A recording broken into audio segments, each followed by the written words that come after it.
How can you tell when an education is working? Best answer I know of, look at the graduates. Today we're looking at a report from the University of Notre Dame called The Classical Difference, a survey of thousands of graduates from various types of schools, and asking, how does classical Christian education stack up?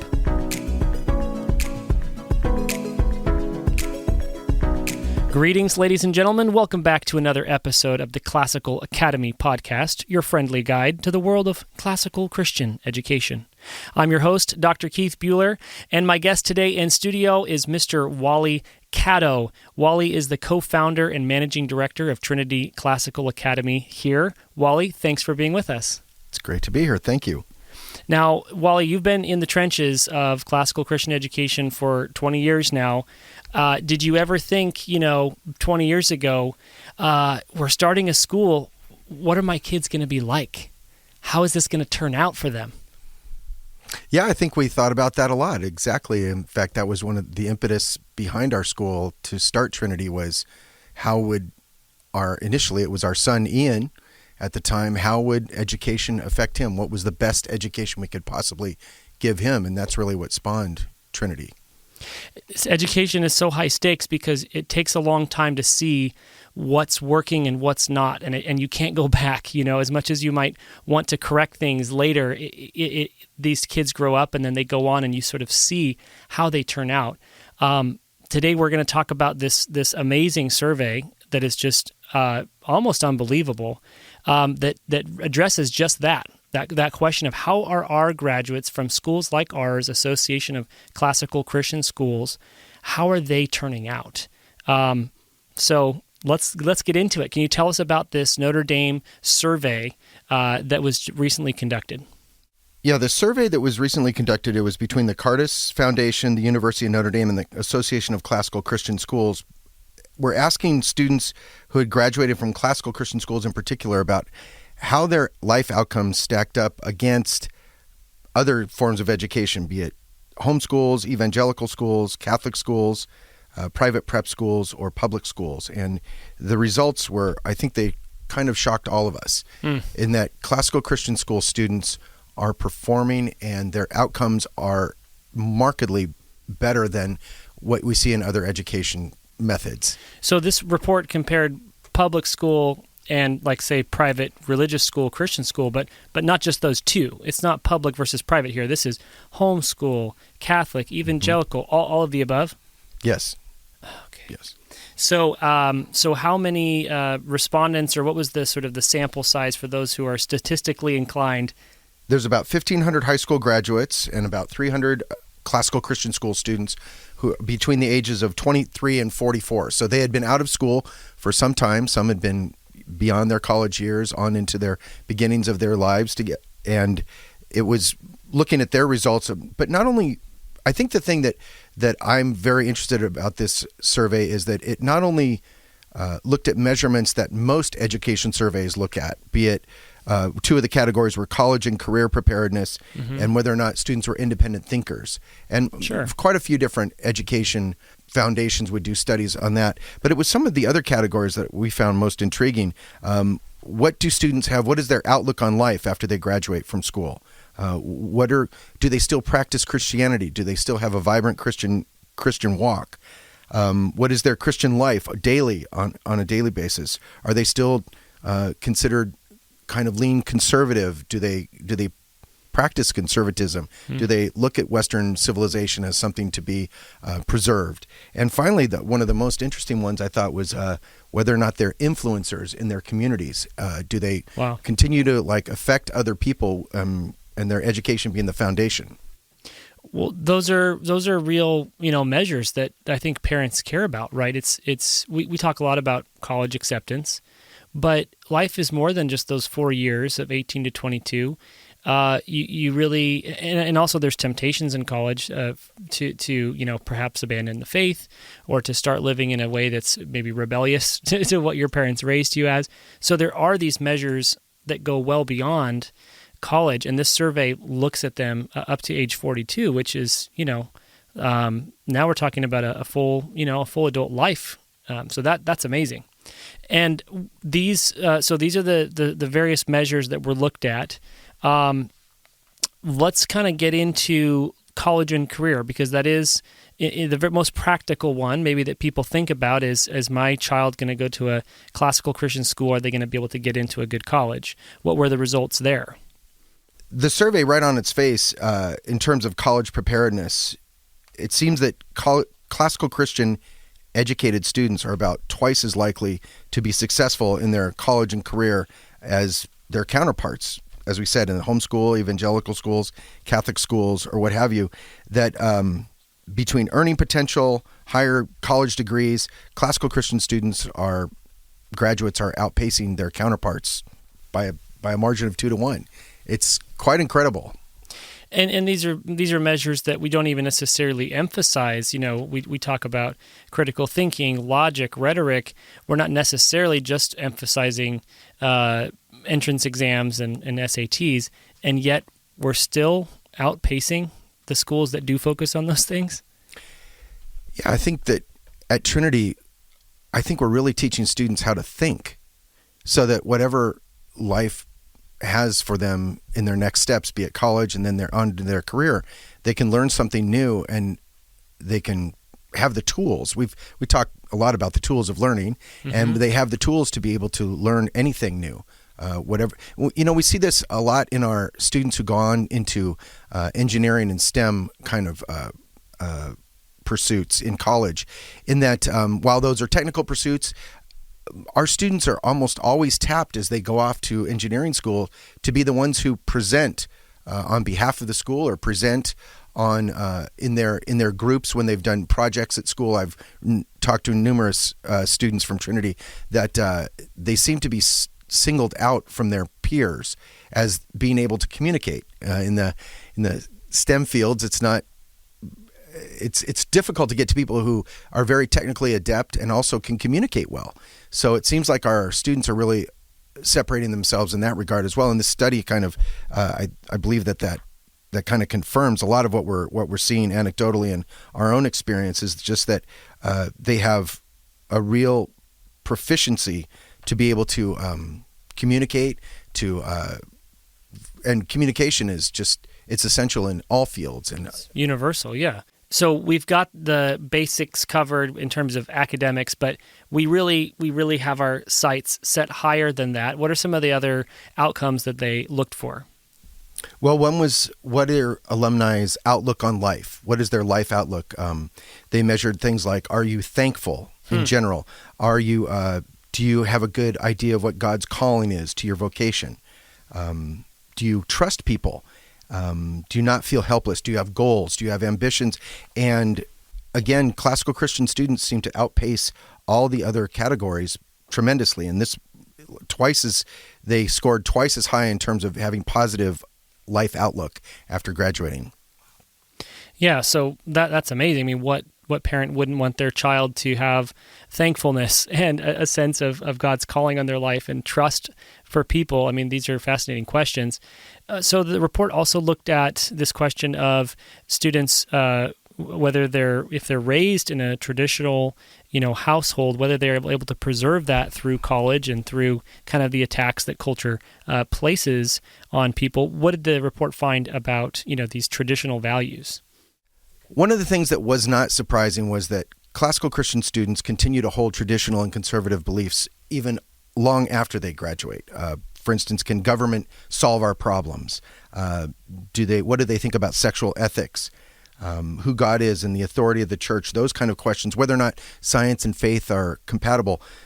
Students that graduate from classical Christian schools typically continue to hold those beliefs well on into their lives, whereas conversely, Catholic school students, private preparatory school students, and public school students seem to fall away from those beliefs in much greater numbers as they graduate. I mean, I've read for years the Barna research, which shows how many children raised in the faith leave the faith, usually somewhere around college, and there are attacks from professors, there are just temptations.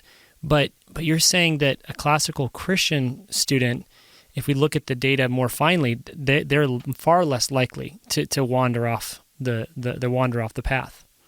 Well, I think they've had a good foundation.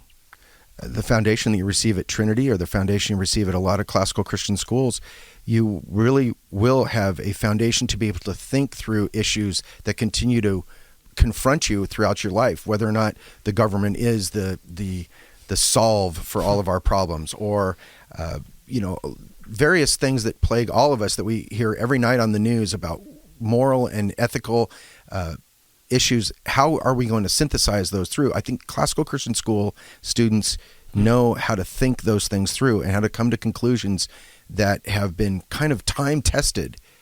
There's nothing new under the sun. The ideas that we talk about here at school are no different than anything, but the conclusions that we come to and how we get down to the matter of how we're going to think about those things continue to hold students over for many years after they leave us. One of the most surprising moments in the study was these kind of like, maybe headline-breaking expectations. Like, our students are more likely to know someone in the LGBT community, but also at the same time, less likely to approve of that sort of behavior, right? And that you don't hear about that on the news. You hear a portrait of a Christian traditional students as maybe not knowing a gay person or maybe being hateful or scared. Turns out that's not true according to this report.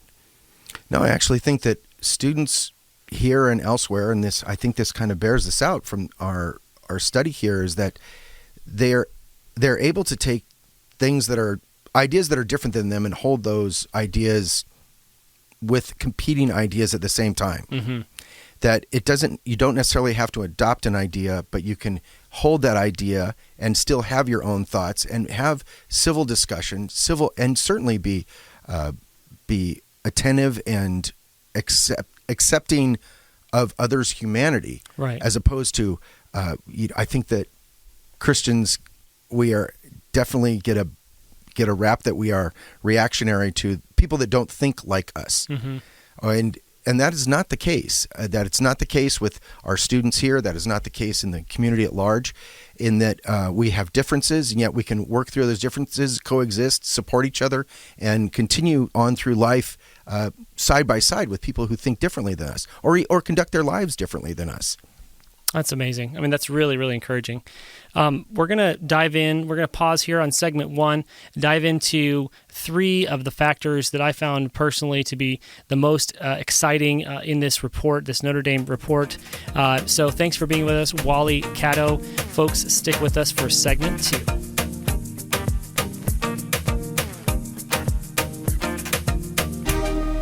Welcome back to part 2 of our podcast with Mr. Wally Caddow, talking about the Notre Dame report, The Classical Difference, looking at some truly remarkable data that compares the outcomes of students from homeschool, private Christian non-classical school, Catholic school, and, of course, classical Christian education schools like ours.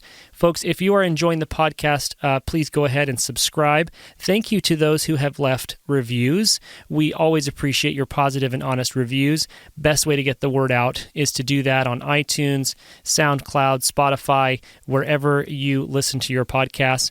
Anyone who you think could use a friendly guide to the world of classical Christian education, pass the word along. Also, thank you for your feedback. Continue to contact us at podcast@trinityclassicalacademy.com to share your ideas, questions, comments, ideas for future episodes, etc. We are looking at this Cardis report, this Notre Dame survey with Wally Caddow, and we're going to dig into some of the most fascinating findings, some things that are truly exciting. As a teacher, when I think about what do I want for my students, it's not their grades at the end of the semester. It's not even their college acceptance at the end of their career, their time with me. It's these life outcomes.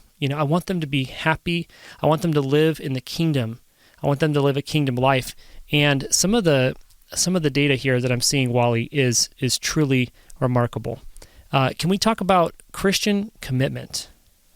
Well, one of the things we would say for many years at school is that it's not what college your student goes to, it's who they are when they leave us. Yes. And their Christian commitment is extremely important, not to us, but also classical Christian schools. That's something we're all trying to foster, is a lifelong Christian commitment to set the foundation so that you can live the good life. So the students that after they leave us, their Christian walk will still continue. So we're seeing students,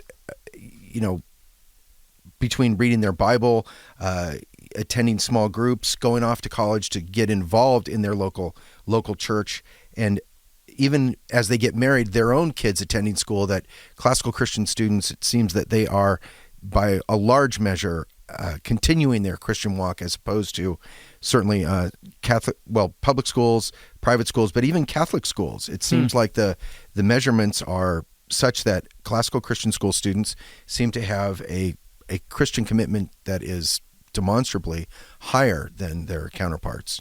So if I want, for my kids, if I want them to beat that 50% ratio that we've heard so much about from Barna and others, 50% of our young people are leaving the church at some point. A lot of them come back, maybe when they're older, married, have a kid, but I don't want them to ever leave the church, right? If I want them to beat that ratio, classical Christian school is a good bet. I mean, what are the odds we're talking about here? Well, according to the survey, 90% of students still attend church at least a few times monthly. They participate in other church activities. They're almost 3 times more likely to pray, and 6.7 times more likely to be readers, to continue pursuing their faith. And readers, I mean, we hear a lot about Americans are reading less and less, but readers, that means reading books, but also reading scripture, right? That's so important. Yes. Maybe let's talk about the idea of influence, because this is not one that, frankly, I've read a lot about, or that I've really heard a lot about. We know some of these colleges that have prestige, we imagine that their graduates maybe going on to be influencers in society. What are our graduates like in terms of influence long term? Well, in the study, it really highlights the fact that students who graduate from classical Christian schools tend to be almost 3 times more likely to be influencers in their culture and in society, that they are looking towards leadership positions. They are looking to get into fields of endeavor that actually influence society. They tend to gravitate and become more well-known with elected officials in their community, CEOs, community leaders, non-religious people, to the point where they're actually making a difference. Everybody talks a lot about making a difference in the Christian community, and I really think that our students have the ability to do that. They're attracted to those kind of professions that do have influence. I mean, isn't that what we're trying to do, is not just sort of protect or insulate our students like, oh, there's a big bad culture out there, but we're actually trying to, beat the culture at its own game, live the Christian life, but also have an impact and invite more and more people into living the Christian life. Yeah, that's probably amazing. One of the biggest misconceptions I think about Christian education in general, is that it's like a bubble education, in that you are cut off from the rest of society or culture. That is not the outcome at all. Is that we're looking, and students that graduate from Trinity in particular, I think are excited to get out there to see how they're going to interact with society and culture at large. And they choose majors, they choose colleges, they choose professions towards that end, towards helping professions, teaching, medicine, towards the military, things where you can affect society and culture in a way that they've been trained up to do, in the fact that in a way that is going to satisfy them as being integral parts of society. I mean, that's amazing. I mean, you think about biblical examples like Joseph, who was, am I thinking of Joseph? Yeah, Joseph was, taken to Egypt, and he just sort of rose to the top as an influencer. Why? Because he was so good. He was so competent. He was trustworthy. Yeah, that is a terrific example, and I see a lot of our students leave us knowing that they are going to go out in the world and make quite an impact. From starting clubs at their colleges, Young Americans for Freedom, 2 of our students have started chapters at their own colleges. Those that have gone that have graduated college already are looking towards influence type positions that they can comment and make differences in society and culture at large. There's a lot of artists we have a lot of kids who want to go into the film industry where they can influence that way. We have a numerous amount of students who want to serve in the military to influence and to influence society and affect society that way. We have students are going into the corporate world, but they all kind of go with a mentality of, I can lead, I can actually change, I can make things happen for the good in our world. Yeah, because there's so many different types of influence. There's not just ministry, right? I mean, we do have, I'm sure, people pursuing ministry, but business, arts, all of these are important. The idea that culture is actually upstream, from some of these moral or ethical issues that we're fighting these battles, maybe we need to start a little bit higher up. The last one I want to talk about, Wally, is the idea of marriage and family, because, again, we don't necessarily think about this as a school-related issue or how the school is going to affect the future family life of students, but the report found some truly startling and encouraging findings about marriage and family, didn't it? Yeah, this kind of dovetails with how they live their Christian life, and it extends over into their marriages and into family life, that as they leave us, they're much more likely to attend church. They're much more likely to make a priority of their family being together, praying together, eating together. Those things that we might take for granted in the Christian community, but certainly things that we want to see as a priority for our children as they leave us, that those are the elements to a successful marriage, a successful family, that you need to keep on with the Christian practices that will help you have a vibrant and a good Christian marriage and a good Christian family. I mean, those are things that we don't,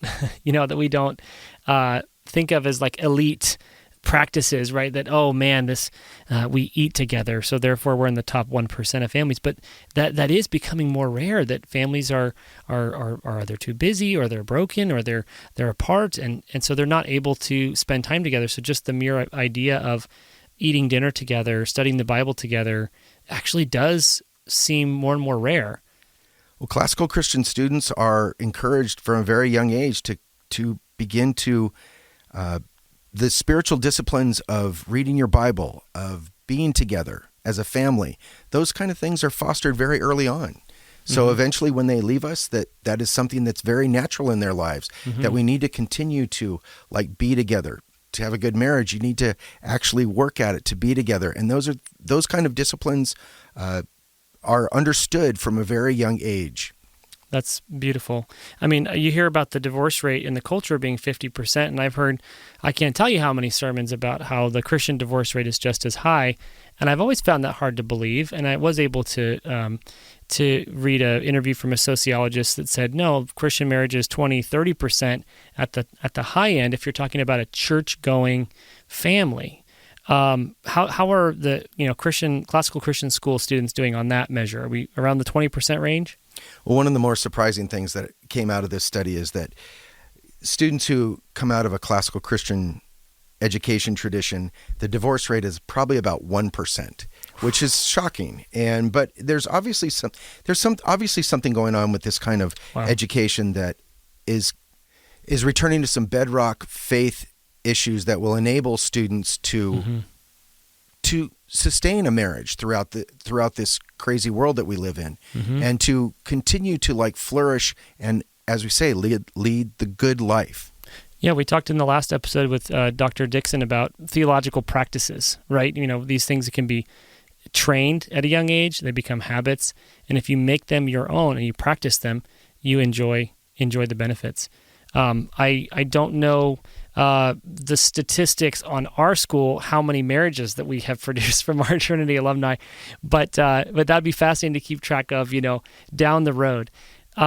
What do you think, Wally Caddow, that this report and these results mean for our movement? You've been in it for so long.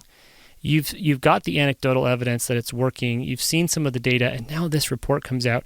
What do you think that this means? Well, I think it's validation to a larger audience out there, quite frankly, because a lot of people don't much of what we do in classical Christian education is not only educate students, but educate the community at large as to what classical Christian education is. Yes. And the more that we get outside of our own bubble, as it were, that the University of Notre Dame weighs in now, is that we've seen, even from a very empirical standpoint, that the results are staggering, quite frankly, that the outcomes for classical Christian students are far outpacing to a degree that we never even realized. So we kind of, in our little part of the world, we see how things are going at Trinity, and we see the benefits from our graduates. We see the benefits from students here, how they're flourishing, how they're growing. And I've often wondered, is this happening elsewhere? Yeah. Is this happening everywhere? Yeah. And to get some perspective like this is very, very valuable.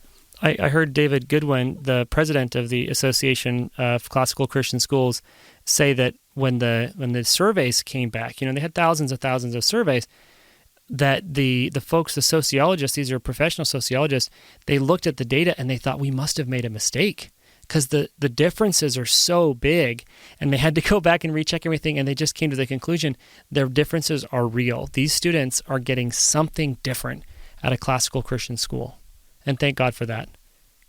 Well, folks, that's going to wrap up this episode. Please go read the report.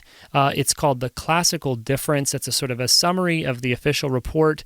If you want to get into the weeds of the statistics, you can read the original as well. Go to our website, trinityclassicalacademy.com, and search for The Classical Difference on our website, and it'll pop up there. You can read the summary, you can watch a video, and get to know some of this truly amazing and remarkable data. We want to just thank you for joining us on this episode of the podcast, and thank you, Wally Caddow, for being with us and sharing your insights. It's my pleasure. Folks, that'll do it for us this time. Thank you for joining us. The Trinity Classical Academy podcast is presented by Trinity U in a service of Trinity Classical Academy in Santa Clarita, California. Our producer is Shay Ramquest. Stephen Petrie is our audio engineer and the provider of our original music. Until next time, let's all continue to grow in wisdom. Let's read our Bibles, grow in virtue and the love of God.